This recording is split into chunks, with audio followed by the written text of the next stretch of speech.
Olá pessoas de bem de todo o Brasil, uma boa noite a todos. Hoje, 17 de novembro de 2018, está começando mais um Suor Livre.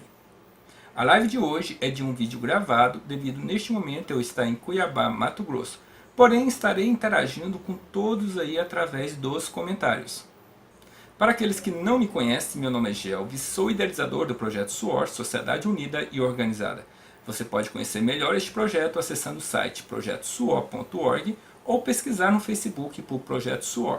Você encontrará um grupo onde você poderá pedir para participar e também uma página onde você poderá seguir. E lá no YouTube você poderá pesquisar também por Projeto Suor e se inscrever no nosso canal.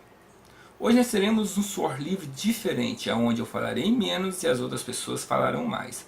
Mas antes de nós continuarmos com esta live, eu peço a você que compartilhe aí no grupo que você faz parte e também nos perfis dos seus amigos, para que o projeto Suor possa ser promovido cada vez mais. O Suor Livre de hoje é sobre o que é a escola sem partido. O projeto de lei federal 867/2015, de autoria do deputado Isalci Lucas, do PSDB do Distrito Federal, transforma as diretrizes criadas pela escola sem partido em anexo do projeto de lei 7.180/2014, que teve mais uma votação adiada na comissão especial no último dia 7 de novembro. Infelizmente, a esquerda está tentando fazer de tudo para que este projeto não vire lei. E como eles estão fazendo isso? Obstruindo os trabalhos na comissão. Ainda há várias etapas para que este projeto se transforme em lei. A primeira é conseguir a maioria na Câmara dos Deputados. A segunda é conseguir a maioria no Senado Federal. E a terceira é a sanção do presidente. Imagine alguém chegar em você e dizer que seu filho não pertence à sua família. Essa percepção equivocada de que a criança pertence à família, que a família tem um poder absoluto sobre a criança. Não é verdade. Essa percepção equivocada de que a criança pertence à família, que a família tem um poder absoluto sobre a criança. Não é verdade. Quando se fala em educação sexual, por exemplo, quanto isso gerou de polêmica no mundo todo, dizendo que a educação fornecida pela família, ela sequer pode prevalecer sobre a educação em sala de aula. Isso... Já pensou? A educação que você dá para o seu filho não pode estar acima do que aquela que ele recebe na escola? Imagine você um cristão e de repente lá na escola eles querem colocar na ideia do seu filho que Deus não existe. O que você faria? Isso é um absurdo. A baixa qualidade da educação no Brasil é bastante conhecida, em especial no ensino público. Nos testes passa ano, entra ano, e as notas obtidas pelos estudantes brasileiros estão bem abaixo da média mundial. São muitos os alunos com 5, 6 anos de estudo, ou até mais, que não entendem o que leem, nem dominam as operações básicas da matemática. Foi nesse contexto que surgiu o movimento Escola Sem Partido, que afirma combater a doutrinação política nas salas de aula. A iniciativa já se transformou em projeto de lei no Congresso e está gerando intenso debate. Até onde deve ir a liberdade do professor na sala de aula? A doutrinação política é mesmo um problema frequente? Há o risco de que uma nova lei instale uma espécie de censura nas escolas? A controvérsia não deve se encerrar tão cedo, já que a Constituição dá argumentos aos dois lados, quando fixa como princípios da educação, abre aspas, liberdade de ensinar e divulgar o pensamento e pluralismo das ideias e concepções pedagógicas. Fecha aspas. Vamos conhecer então o que é a escola sem partido e os seus 6 deveres com Miguel Najib, que é o fundador e coordenador da Escola Sem Partido.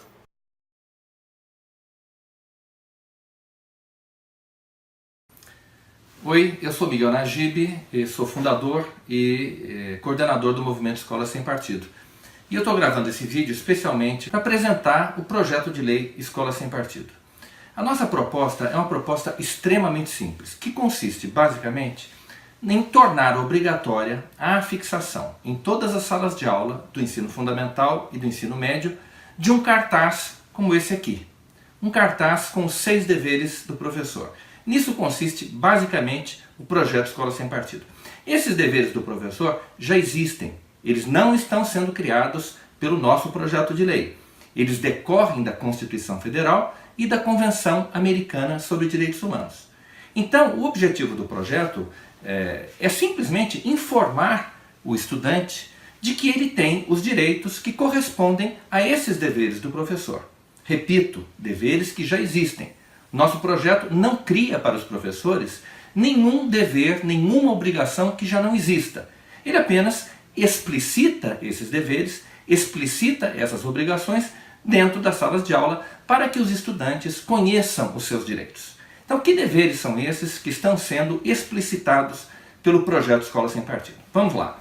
O primeiro dever estabelece que o professor não se aproveitará da audiência cativa dos alunos, ou seja, da presença obrigatória dos alunos em sala de aula, para promover os seus próprios interesses, opiniões, concepções ou preferências ideológicas, religiosas, morais, políticas e partidárias.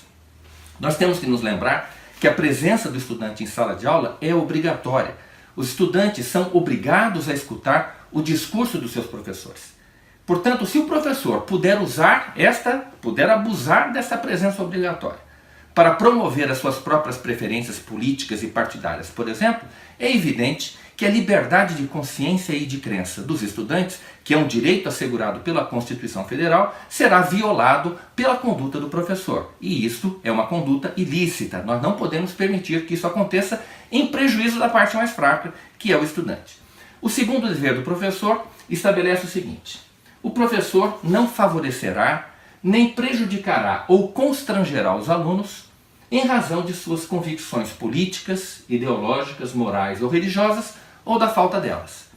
Os estudantes têm o direito de ter as suas próprias opiniões, inclusive divergentes das opiniões dos professores, e não podem ser punidos por isso, não podem sofrer nenhum prejuízo pelo fato de pensarem de maneira diferente dos seus professores. Nenhum professor pode punir ou prestigiar ou favorecer indevidamente um estudante apenas em função da coincidência ou não das suas opiniões e preferências político-partidárias ou religiosas ou morais com os alunos.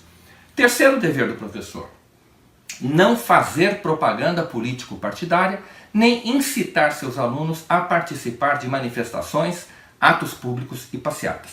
É evidente que um professor não pode usar a sala de aula, aliás, nenhum funcionário público pode usar o ambiente da repartição para fazer propaganda político-partidária. Isto já é ilegal. O que o projeto Escola Sem Partido diz, faz explicitar essa situação de ilegalidade para que os estudantes tenham conhecimento disso e possam adotar as providências que lhes parecerem as mais corretas, as mais acertadas, para que este tipo de comportamento não ocorra. Quarto dever do professor: ao tratar de questões políticas, socioculturais e econômicas, o professor deve apresentar aos alunos de forma justa, isto é, com a mesma profundidade e seriedade, as principais versões, teorias, opiniões e perspectivas concorrentes a respeito da matéria. O estudante tem o direito de ter uma visão abrangente das questões controvertidas. Ele não pode ser refém das opiniões e dos pontos de vista dos seus professores. Então, este dever o professor também já tem, que é o dever de apresentar a realidade, as controvérsias, da maneira mais isenta, mais imparcial possível. O professor pode expor a sua opinião, sem dúvida nenhuma. Isso é um direito que o professor tem. O que ele não pode fazer é tentar impor as suas opiniões aos alunos.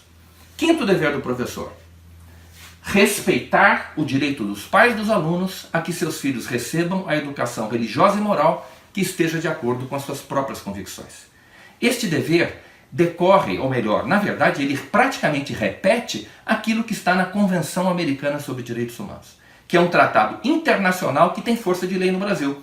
Esse tratado estabelece que os pais têm direito a que seus filhos recebam a educação religiosa e moral que esteja de acordo com as suas próprias convicções. O que o projeto faz é apenas, novamente, explicitar este dever dos professores, que é o dever de respeitar esse direito dos pais dos alunos. E, finalmente, o sexto dever do professor prevê que o professor não permitirá que os direitos assegurados nos itens anteriores, 1, 2, 3, 4, 5, sejam violados pela ação de terceiros, de estudantes ou terceiros, dentro da sala de aula. Evidentemente, sendo o professor a maior autoridade dentro da sala de aula, ele não pode permitir que terceiros façam aquilo que ele mesmo não pode fazer.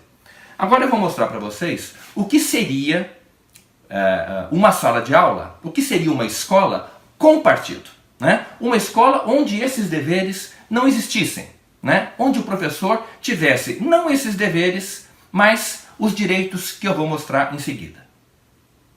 Se aqueles deveres do professor que eu acabei de mostrar não existissem, existiriam esses supostos direitos do professor numa escola com partido. Vejamos, primeiro direito do professor seria se aproveitar da audiência cativa dos alunos, ou seja, da presença obrigatória dos alunos em sala de aula, para promover os seus próprios interesses, opiniões, concepções ou preferências ideológicas, religiosas, morais, políticas e partidárias. Segundo direito do professor na escola com partido: favorecer, prejudicar ou constranger os alunos em razão de suas convicções políticas, ideológicas, religiosas ou morais, ou da falta delas. Terceiro direito do professor: fazer propaganda político-partidária em sala de aula, bem como incitar os alunos a participar de manifestações, atos públicos e passeatas. Quarto direito do professor: ao tratar de questões políticas, socioculturais e econômicas, o professor poderia omitir ou distorcer as teorias, opiniões e pontos de vista discordantes dos seus. Quinto direito do professor na escola com partido: transmitir aos filhos dos outros as suas próprias convicções religiosas e morais. Já pensaram? E sexto direito do professor seria o de compartilhar todos esses direitos com os seus próprios alunos ou com terceiros dentro da sala de aula. Ou seja, na escola com partido, o professor teria um poder tirânico sobre os seus alunos. E é justamente este poder tirânico que ele não pode ter. E é isso que o projeto Escola Sem Partido pretende inibir. É esse tipo de abuso em prejuízo do estudante, em prejuízo da educação, da família e da democracia. Antes de terminar, eu gostaria de dar uma rápida explicação a respeito de uma acusação que vem sendo feita contra o nosso projeto por professores ligados a sindicatos e a partidos de esquerda que, naturalmente, como todo mundo sabe, lucram com a doutrinação nas escolas. Esses professores têm chamado o projeto Escola Sem Partido de Lei da Mordaça, né? Em primeiro lugar, é muito claro que ao chamar o Escola Sem Partido de Lei da Mordaça, esses professores estão confessando publicamente que se sentirão amordaçados se tiverem de respeitar esses deveres do professor. Ou seja, eles estão confessando que doutrinam e que se sentirão amordaçados se não puderem doutrinar. Mas vamos ver o que significa essa tal lei da mordaça. O que é mordaça? Bem, a palavra mordaça evoca censura. E censura, como nós sabemos, significa cerceamento à liberdade de expressão. Então a pergunta que deve ser feita é esta: o professor, em sala de aula, desfruta de liberdade de expressão? O que é liberdade de expressão? Como a gente sabe, liberdade de expressão é o direito que os cidadãos têm, que os indivíduos têm, de dizer qualquer coisa sobre qualquer assunto. É a liberdade que a gente exerce no Facebook, por exemplo, né? Onde a gente diz o que pensa a respeito de qualquer assunto. Ora, se os professores tivessem essa liberdade em sala de aula, é evidente que eles não seriam obrigados a dar aula. Eles poderiam passar o tempo todo de todas as suas aulas falando sobre qualquer assunto. Sobre futebol, novela, cinema, gastronomia, o assunto que eles bem entendessem. E não teriam que dar aula. Então, o simples fato de o professor ser obrigado a dar aula, ele tem essa obrigação funcional, essa obrigação profissional, já significa que ele não desfruta de liberdade de expressão em sala de aula. E se ele não tem liberdade de expressão, ele não pode estar sendo censurado. Se ele tiver que dar aula, ele não estará sendo censurado, ele estará simplesmente cumprindo a sua obrigação, que é a obrigação de transmitir aos alunos o conteúdo da sua disciplina. É por isso que a Constituição garante aos professores não a liberdade de expressão, e sim a liberdade de ensinar. Isto é, a liberdade de transmitir aos alunos o conteúdo para o qual ele está profissionalmente habilitado. Assim, um professor de história está profissionalmente habilitado a ensinar história. E assim, um professor de português, de matemática, de ciências, e assim vai. Então, é injusta e é, sobretudo, uma acusação improcedente dizer que o projeto Escola Sem Partido procura censurar o professor. Bom, agora vocês vão ver como é que um sociólogo consegue desmascarar uma professora esquerdista. Bom, tem um pensador, o Karl Popper, um pensador austríaco que eu gosto bastante, e ele coloca... Fez parte da minha formação. Ele define a democracia como uma arena de disputas, uma arena de conflitos mesmo, entre grupos divergentes.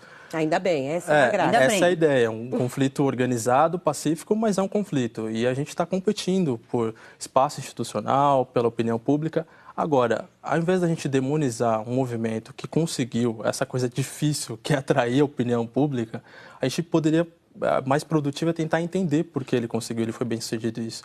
No caso do Escola Sem Partido, porque a gente está falando de uma realidade que é bastante tangível, empiricamente conhecível pela maioria dos estudantes brasileiros, tanto que no nosso site, programa escolasempartido.org, a gente recebe centenas e centenas de depoimentos. Hoje que mesmo... tipo de queixa? Quer dizer, então eu vou receber milhares e milhares de opiniões contrárias, Tiago, porque vamos e venhamos, nós estamos num país conservador. Não, o Brasil é historicamente um país conservador. Ele pode chamar o país de conservador do ponto de vista da extrema esquerda, ele é conservador. Não. Porque daí a gente nunca vai ser esquerdista o suficiente. Não. Na verdade, a força da Escola Sem Partido vem de uma coisa muito simples. Durante décadas, Mônica, no Brasil, os movimentos sociais, muitos deles foram... Isso eu sei porque eu sou formado em sociologia, fui militante de várias coisas, e eu posso dizer, a Escola Sem Partido ele se diferencia porque ele não é um movimento construído de cima para baixo, de organismos partidários e burocracias para baixo. É um movimento de pessoas comuns, de estudantes secundaristas, de universitários, pais de alunos, todos preocupados com essa realidade que é o assédio ideológico em sala de aula. Porque a gente coloca aqui na Constituição, no artigo 206 da Constituição, nesse capítulo 3 da Educação, Cultura e do Desporto, ele diz aqui, o ensino será ministrado com base nos seguintes princípios. E aí ele vem listar, que é o que está no projeto do senador. Pluralidade, liberdade e tal, não sei o quê. De crença. Eu não sei como é possível dizer que o pluralismo, a defesa do pluralismo de ideias, da liberdade de crença, de expressão, o fato de que um aluno não pode ser prejudicado porque ele é de uma determinada religião ou determinada crença política, como isso pode nos associar à ditadura? Mas eu pergunto ao professor, isso acontece na prática? Na prática, há cerceamento por ideologia? Não. Se hoje os professores exercem esse poder de cerceamento... Dos estudantes? Dos estudantes. Eu estou falando a verdade. Quem está mentindo para você é o policial imbecil que falou isso para você, é o pastorzinho vagabundo da nossa igreja.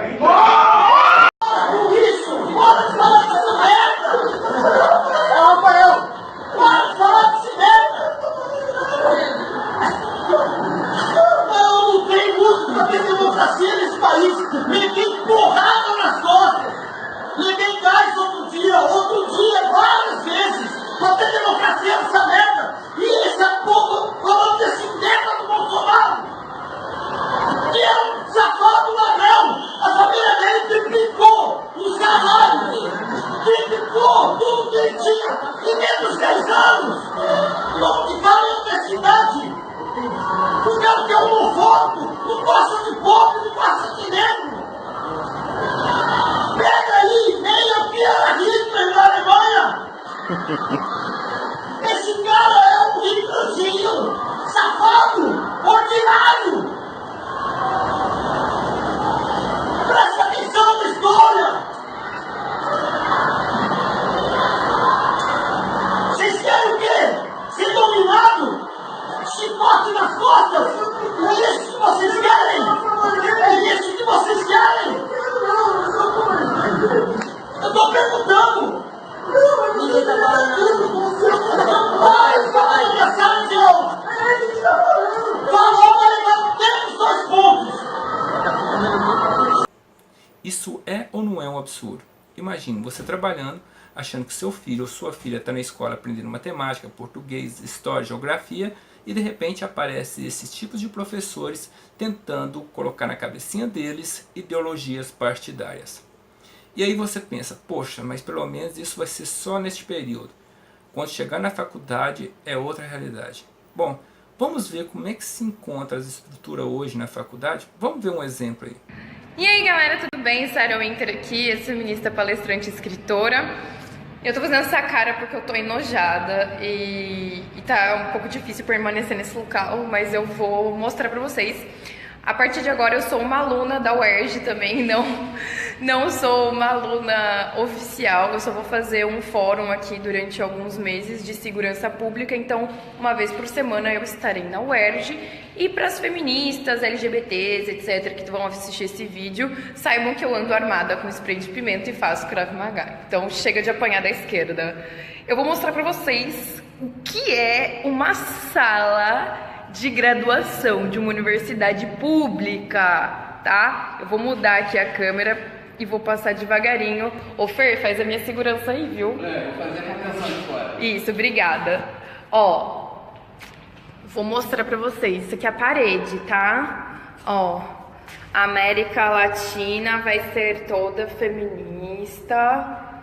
Aqui tem uma charge do Stalin, exploda sua moral. Tipo, tem muita coisa, olha, anal contra o capital, muita coisa pesada. Vem pro sapabonde, que é coisa de quantos dedos você quer. Aí aqui tem os símbolos, né, que é um coração com vagina, uma aranha e uma tesoura, que são símbolos da lesbianidade. Meu, tem muita coisa aqui. Ó, símbolo de maconha. Tem muita coisa aqui, tipo, muito pesada, ó. Coisa de comunista. Aqui só tem professor branco. Ó, desenho da Mônica e da Magali, que são personagens infantis. Ó, falando no cu. Ai, gente, muito. Olha aqui, ó. Olha aqui que tá escrito aqui. Allahu Akbar, que é a saudação,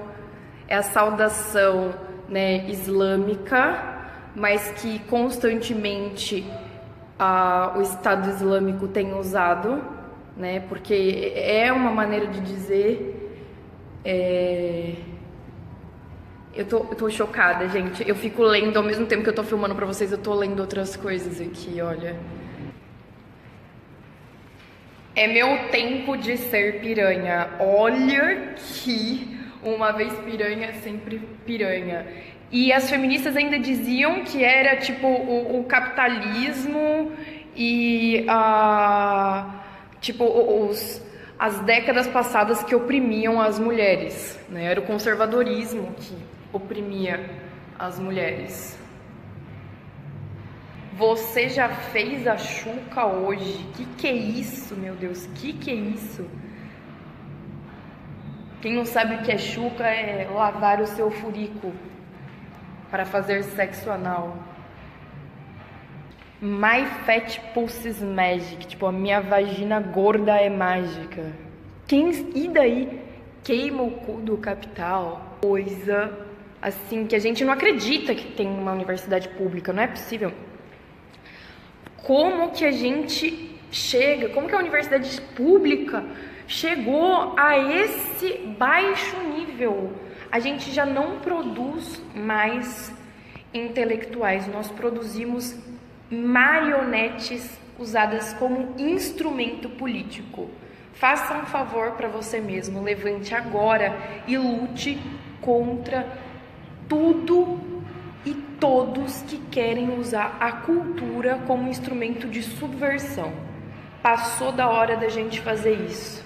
Passou da hora da gente começar a mudar e transformar e nos reapropriarmos de toda a cultura nacional.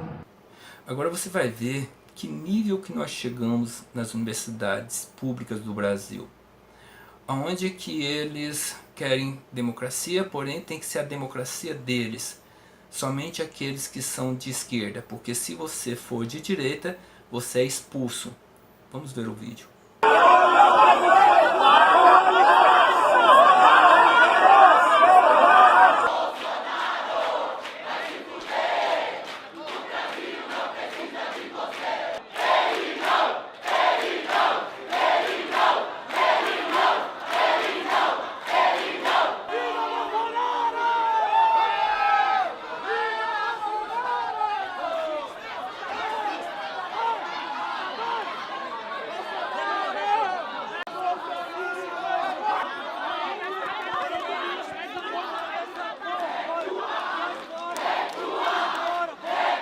Pessoal, eu estou aqui agora em frente à 2ª delegacia daqui de Brasília para fazer uma denúncia, tá? Esses estudantes aqui estavam lá na UNB compartilhando o seu direito de expressar, a sua liberdade de expressão a favor do Bolsonaro que ganhou, e eles foram agredidos por estudantes de esquerda, pelo movimento negro. Inclusive eu estou com essas duas pessoas aqui, né, que você vê que foram agredidos, e eles inclusive têm até um depoimento para dar.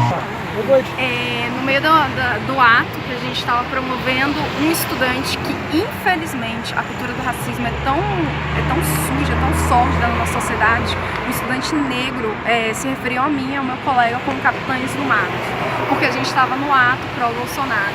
Além de várias outras ofensas que eu sequer me lembro, e a única coisa que eu disse para ele foi calma, mas no momento ele me olhava com ódio, com fúria e falava que eu era um capitão do mato. Pois é, eles não aceitam, né? Eles não aceitam o negro pensar diferente. Nós negros acabamos ficando presos numa senzala ideológica da esquerda. É isso que eles querem, né? Inclusive eu tô com o nosso amigo também, que foi agredido, inclusive a gente está na porta da delegacia, ele fez uma ocorrência de injúria racial, né? E ele vai relatar o que ocorreu lá na UNB também com ele. É isso aí, galera, fomos lá na UNB fazer um ato para Bolsonaro pela vitória do nosso capitão. Afinal, nós ganhamos democraticamente, tá? Nas urnas eletrônicas, mesmo com todos os prós e contras das urnas, vencemos democraticamente. 54% dos votos, 55% se não me engano.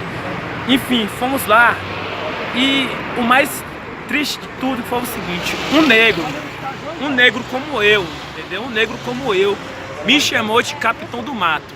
Ele ofendeu drasticamente a minha personalidade objetiva como cidadão, ou seja, um negro, pra você ver, olha o nível que chegamos, é como ele falou, a senzala ideológica do movimento negro hoje tá alarmante, a esquerda tá a todo custo querendo dividir a população, ou seja, um negro me chamou de capitão do mato, sabe o que é isso? Chamado de capitão do mato. O Holliday lá de São Paulo já passou por isso, e processou e ganhou, ou seja, é bem triste, galera. Essa é a UNB que não queremos. A UNB que queremos é a UNB de pluralidade de ideias, tá bom? Da verdadeira democracia, do verdadeiro diálogo. Não essa aqui que tá lá hoje, ou seja, que um negro chamando o outro negro, por não concordar com a opinião política dele, de capitão do mato. Essa é a esquerda que não queremos. Essa esquerda não aceitaremos, ou seja, queremos um espaço de debate, tá bom? De pluralidade. E aqui, eles falam tanto de democracia, né? Eu queria ver a democracia agora. Democracia não existe. Chamar o outro capitão do mato, que isso? É uma vergonha.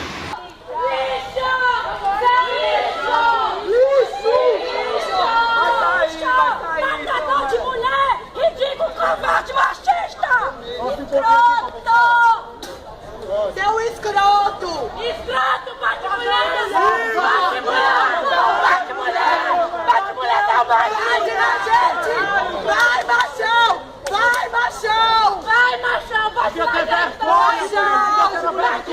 Chora, otário! Chora agora! Babaca! Você é um babaca! Babaca! Bate mulher! Você é um idiota! Você é um idiota! O carro! A gente vai ficar... Essa federal são vocês! Vocês não me viram aqui! Bando de filho da puta!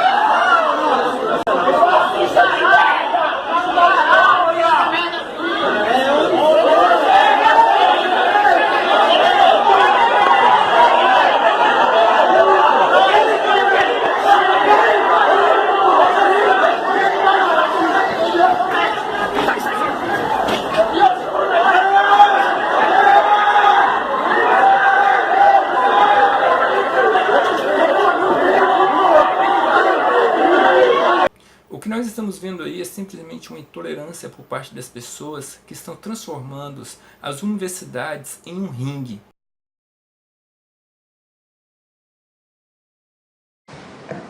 E agora, Senhor, novamente, eu retomo a leitura do meu trabalho como louco de fronteiras fechadas, funcionamentos de raça, torturas e destruição das liberdades públicas.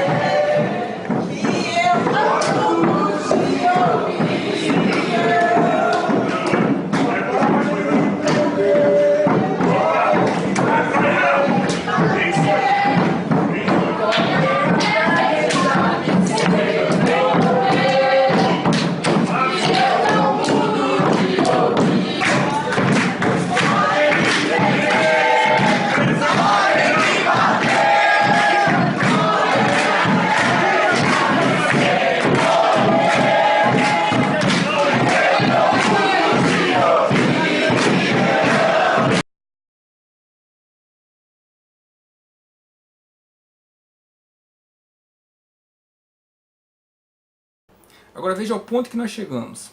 Se os alunos não conseguem respeitar os professores de uma universidade, você acha que esses alunos vão conseguir respeitar uma sociedade aqui fora? Quem são aqueles que defendem a escola sem partido? O MBL, Movimento Brasil Livre, o vereador paulista Fernando Holliday, o deputado federal Eduardo Bolsonaro, o senador eleito Flávio Bolsonaro, o governador eleito de São Paulo, João Dória, parlamentares da bancada evangélica e o presidente eleito Jair Bolsonaro. Quem são contra a escola sem partido? Os deputados que tentam obstruir o projeto pertencem ao partido identificados como esquerda, como PT, PDT e PSOL. Bom, meus amigos, chegamos ao final desta live. Espero que você tenha compreendido o que é a escola sem partido. Caso você tenha alguma dúvida, volte o vídeo e veja novamente. E você, participante do projeto SUOR, peço por gentileza, adicione novos participantes e venha fortalecer cada vez mais este projeto, que é um projeto apartidário e que deseja realmente mudar as leis em favor da sociedade de bem deste país. E como eu sempre digo, não sou político, não sou filiado em partido e não precisa que você seja filiado ou político para nós juntos mudarmos esse país, combatendo esses corruptos que lá estão. Muito obrigado, Deus abençoe a todos.